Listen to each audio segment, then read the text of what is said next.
My name is Saket Kumar Singh. I am working as an assistant professor in Computer Science Engineering Department, uh, Ajay Kumar Garg Engineering College, Ghaziabad.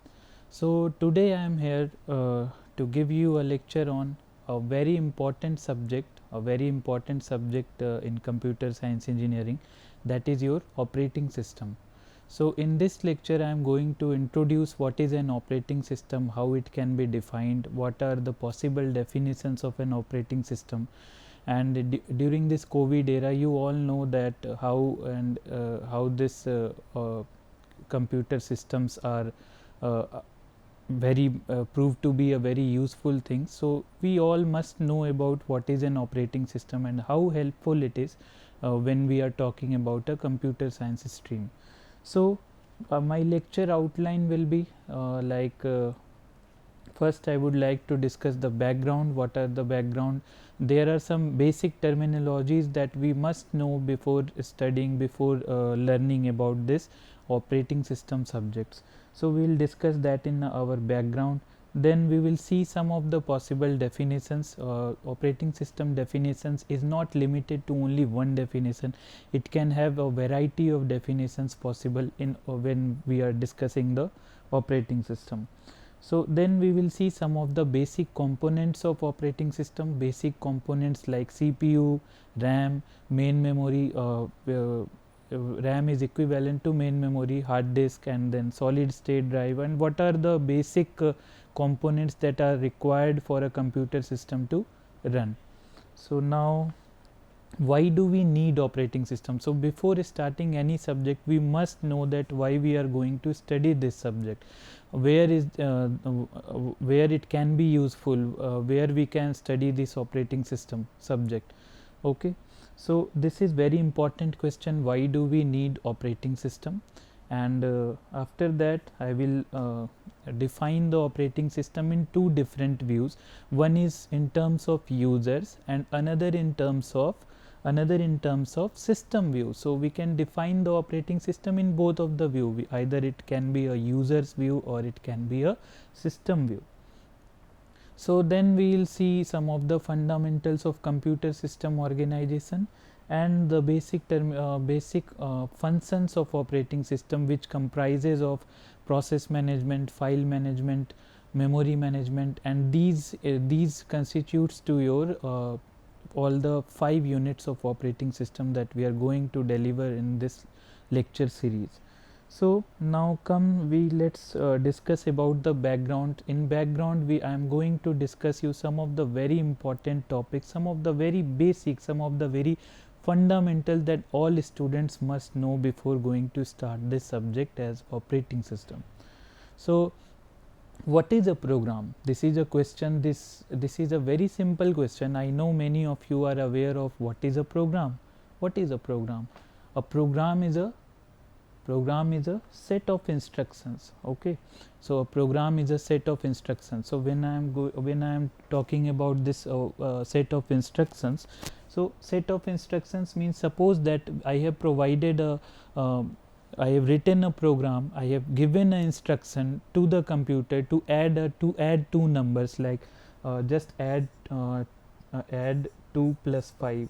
So this computation can be possible. This we can do with our human brain. We can compute this 2 plus 5 is equal to 7 with our mind. But suppose that there is a scenario that we have to add at least 10,000 or 1 lakh numbers. So in that scenario we must use this computer or calculator or mobile or any other electronic devices. So these are the instructions that I am talking here. So we have to deal with these instructions. So when we talk about set of instructions that we provide to a computer system, so a set of instructions is called a program. Okay, so now what is software? So we will see what is software. So a software is a set of programs. Software is a set of programs. So like there is when we talk about a simple calculator program, where you want to add, subtract, divide, multiply. So in that case what we write different instructions for addition, for subtraction, for multiplication, for division. So all those are included. All these instructions, all these small programs are compiled in a one to make all those programs will compiled, and that will make a software. So a software is a set of program. So and then there are different types of softwares, which are application softwares and system softwares. So when we talk about application software, that means the whatever the applications, like I am using here as the PowerPoint, Microsoft PowerPoint for my presentation which I am presenting to you. So this is a Microsoft PowerPoint, which is a application software. When we talk about system software, so suppose we will see that later on when we will define what is an operating system. Operating system is itself a software. It is a set of software, that will be more accurate. So operating system kind of software comes inside this system software, which is responsible for providing us this interface so that I can easily communicate with the system. We can easily communicate with the system due to the operating system. If suppose that you are not having any operating system in your device, you cannot operate it. So this operating system or device drivers or several other softwares comes inside this system software. But in application software, there are many examples. There are many applications that we use, or in simple terms, we nowadays we used to started saying it as apps. So what are these apps? So apps can be like, suppose if you want to play a MP3 player or a video player.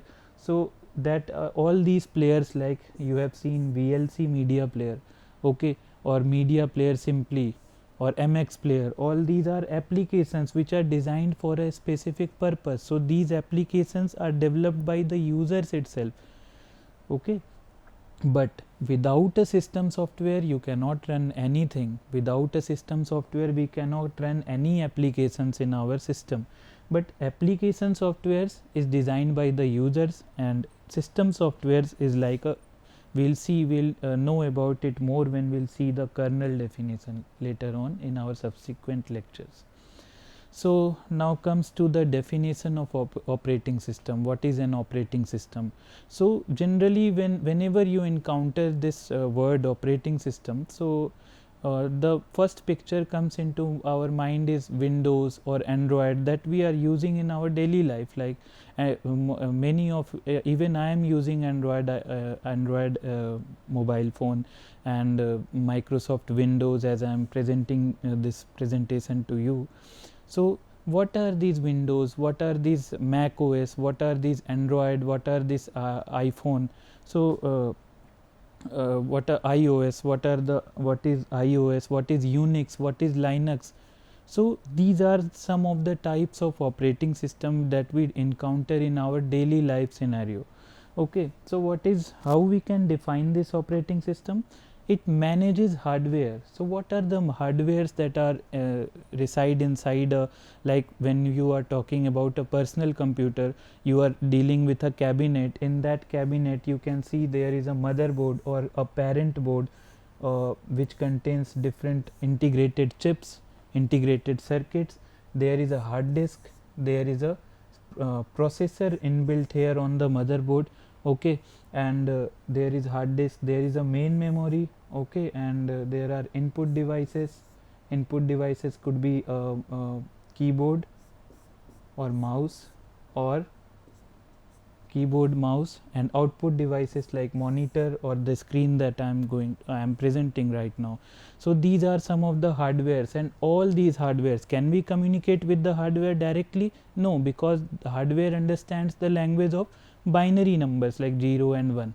But when you are dealing with suppose we cannot understand 0 1, we only understand the normal high level language that we are speaking in our daily life, like English, Hindi, or whatever language it is. But to communicate with the hardware, we cannot communicate it directly.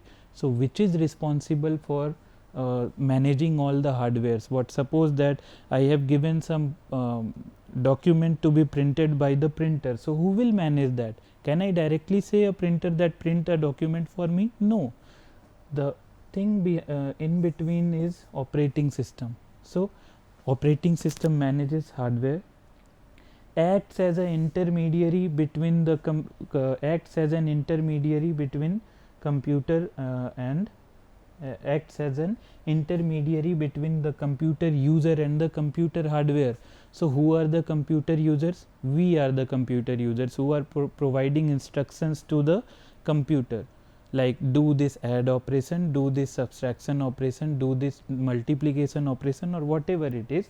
So we are the computer user here, and the interface that is provided is by the operating system. So operating system provides us the provides us the interface. Okay, so without an operating system we cannot directly give instruction to a particular hardware. So it provides an interface between computer user and a hardware. So like suppose if I am writing a program, if I am writing a addition program or a subtraction program in suppose in any code editor software, so I am directly giving instruction to the system. But when if I want to play a video, then I will open VLC media player. So this is an application. So at that time the user would be this VLC media player, which will use the hardware. What are the hardware responsible in this video playing? That is your output screen. Okay. Now the next definition is resource manager. What are the possible resources? What are the possible resources? It could be hardware resources, it could be software resources. In hardware resources, suppose it is a processor, or simply you can say a CPU, memory, and memory, processor, CPU and memory, and you can say a hard disk. And nowadays people have started using this SSD, solid state drive. Okay, so all these are hardware resources which are managed by whom? Operating system. Without an operating system, this laptop or even any system will behave like a brick. You cannot do anything without an operating system. Okay, so this acts as a resource manager. Resource manager is, resources are not only limited to hardware, resources can be software also, as like the program that I am writing. Okay, the processes, I will later on define what is the difference between process and program. And so what is this process? Process is program in execution. So we will understand this execution flow later on in next slides. So resources could be the process, resources could be the files, etc. So basic components of computer system involve a CPU, okay, a memory, or you can simply say it as memory, or simply you can say it as RAM, and then input output devices. Input output devices, you can see like input devices that we use generally is mouse and keyboard. Output devices generally used is the monitor or screen. Okay, the operating system, this is the very basic component of an computer system. Without an operating system we cannot run even a single program inside the computer. Okay, the application programs like word processors, without word processors you cannot type or write anything. Spreadsheets, compilers, through compilers you can design some program, you can write some new programs, you can give instructions to the computers. Through web browsers you can communicate with different users in the world through internet. And the user or users, so the user or users means nowadays operating system for multi-user supporting operating systems are also there. So multi-user, like even administrator is there, then guest user is there. So in this operating system nowadays has supported this multi-user concept. So either if it is a single user system, then a single user would be there. If it is a multiple user, then users. So these are the basic components of computer system. So why do we need operating system? The first thing, that is, a user cannot communicate with a device without an operating system. If I'll buy a new phone and that phone doesn't have any software or operating system, we cannot run that phone, we cannot communicate with the hardware, we cannot communicate with the camera. Suppose that your phone is having a high megapixel camera, but it doesn't have any software, it doesn't have any operating system. So how will you communicate with that camera? You cannot turn it on. For that, you have to provide an instruction written in a programming language format, or that functionality is provided by the operating system. It provides environment for application programs to execute. It provides environment for application programs to execute. So without an environment, you cannot write a new program, you cannot create a new program. So whatever the program that you are writing, for its execution, what does execution means? The flow, the von Neumann architecture that is given is, first you write the program that will be stored into the hard disk, the secondary memory you can say. That program must be loaded into the main memory first. That program must be loaded into the main memory or the RAM, because the secondary memory speed is very less as compared to the CPU. And the whole scenario, the whole concept of studying this operating system subject is, we want to reduce the time gap, we want to fully utilize our system, we don't want our CPU to sit idle. Okay, so to properly and efficiently manage different hardware and software resources, to properly and efficiently manage different hardware and software resources. Okay, so different views of operating system, let's see what are the views possible. So when you talk about so this view, this definition of operating system changes when you see it in different views. Like when you are seeing it with users view, the operating system will depend upon this type of system that you are using. The type of system, like you can see, if you are using a single user, if you are using a single user system, the main thing, the OS will aims to maximize the work that user is performing. Okay, if you are using a mainframe or mini computer system, OS will aim at some different task. The goal of the OS will be different for this mainframe system, for this workstations or servers. When you are talking about server, it should be a fault tolerant system. When you are talking about mainframe or mini or micro computers, that it should contain many input output support possible. And then if you are talking about handheld system like mobiles that we are using, that have a separate, that have a different goal. Okay, so this user's view depends upon the type of system that we are using. In abstract view, or you can say system view, an operating system can be defined as the resource allocator or manager. Okay, so allocator means who is allocating the resource. Like suppose I have written a program for a plus b, and now my program wants the value of this a and this value of this b. So from where the program can get this value of a and value of b, so this operating system will decide, and it will give the control to the keyboard to bring the value of a and bring the value of a and b. Okay, so this keyboard here is a resource, and this was allocated by the operating system. So operating system behaves like a resource allocator. Not only hardware resource, operating system can not only allocate the hardware, but also can allocate the software resources. Okay, or manager, resource manager, we have already seen that how an operating system manages the different types of resources. Resources could be, as you can see, CPU time, memory, IO device. Sorry for the overwriting here. So resources could be CPU time, memory, IO devices, files that you are using. Like operating system provides us files manipulation, like we can write, we can create a new file, and so these files are can be the resources.